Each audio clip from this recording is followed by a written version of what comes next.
Welcome to Mr. Coder Explains. Today, we'll delve into the events leading up to the First World War, a conflict that would change the course of history. In the heart of Europe, in the summer of 1914, the spark that ignited the powder keg of tensions was the assassination of Archduke Franz Ferdinand of Austria. This tragic event in Sarajevo was the immediate cause, but the roots of the conflict ran much deeper and were entangled in a complex web of alliances, rivalries, and rising nationalistic sentiments. Let's rewind a bit. Europe, at the turn of the 20th century, was a continent brimming with economic and imperial competition. The Industrial Revolution had transformed nations, creating powerful economies, and with power came the desire for expansion. Countries were vying for colonies, resources, and influence on a global scale.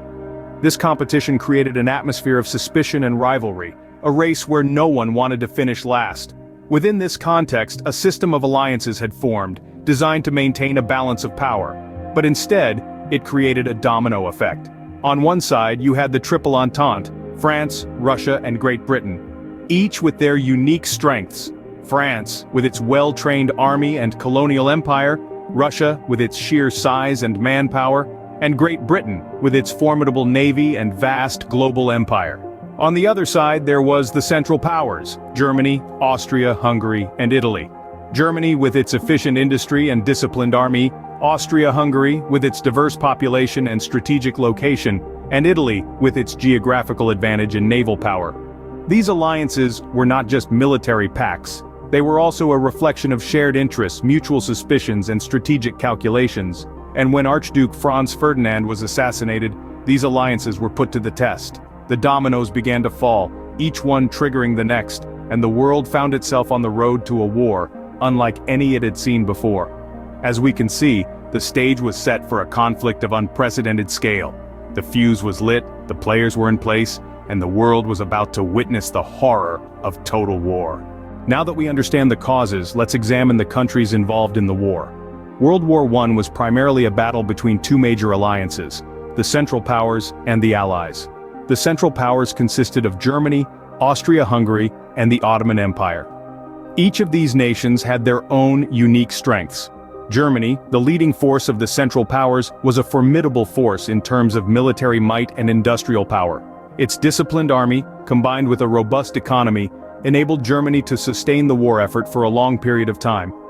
Austria-Hungary, while politically unstable, added strength to the Central Powers with its vast empire. The Ottoman Empire, although declining, controlled strategic locations, providing crucial access points. On the other side of the battlefield were the Allies, France, Britain, Russia, Italy, and later the United States. France, with its spirit of revanche against Germany, boasted a strong, patriotic army and a determination to regain lost territories. Britain, the empire where the sun never set, brought its vast resources, naval supremacy, and colonial troops into play. Russia, despite its internal turmoil, added sheer numbers to the Allies' strength. Italy, initially neutral, joined the Allies mid-war, hoping to gain territorial rewards. Lastly, the United States, joining in the latter part of the war, tipped the balance in favor of the Allies with its fresh troops and industrial power. These were the major players in the war, each bringing their unique strengths to the battlefield. But it wasn't just about strength and power. Each country carried its own hopes, fears, and dreams into the fray, adding a layer of complexity to the conflict. War, after all, is not just about armies and weapons. It's about people, their beliefs, their passions, and their will to survive and thrive. In the grand theater of World War I, these powers clashed, shaping the course of human history. The impact of their actions, the consequences of their decisions, continue to resonate even today. These were the major players in the war, each bringing their unique strengths to the battlefield. With the countries aligned and ready, the war began to unfold. The opening acts of the war saw the Central Powers, primarily Germany and Austria-Hungary, seize the initiative. They pushed through Belgium, invading France and threatening the capital, Paris. It was a whirlwind start, a demonstration of power that sent shockwaves across the world. However, the Allies, consisting of France, Russia, and the United Kingdom, amongst others, proved resilient. On the Eastern Front, Russia made significant inroads into Austria-Hungary, diverting German resources. As the initial momentum wore off, the war descended into a grim stalemate. Trench warfare became the new normal. Soldiers dug into the earth, creating intricate networks of trenches that stretched across the Western Front. These trenches, often filled with water, mud, and worse, became the home of soldiers for years. The conditions were unimaginably harsh, with disease often proving as deadly as the enemy's bullets. The war also saw the introduction of new weapons that would forever change the face of warfare.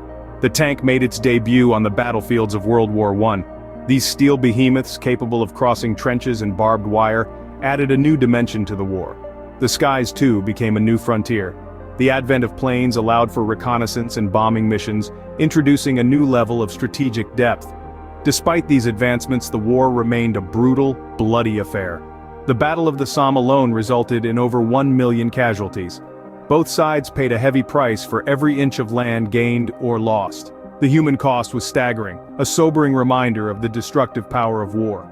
The war was not just a clash of nations, but a clash of ideologies, of ways of life. It was a struggle for survival, for dominance, for the right to shape the world's future. As the war progressed, it became increasingly clear that the world would never be the same again.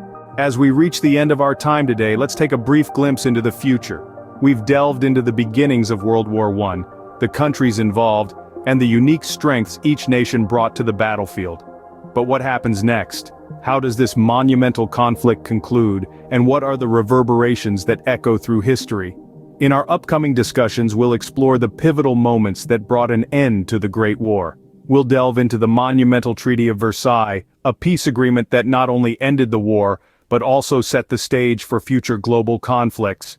We'll examine the seismic shifts in global power dynamics as nations emerge from the wreckage of war to find a drastically changed world order. This is a journey through history you won't want to miss.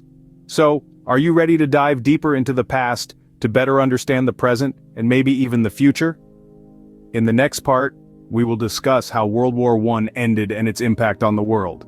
Stay tuned and subscribe to our channel. It's free.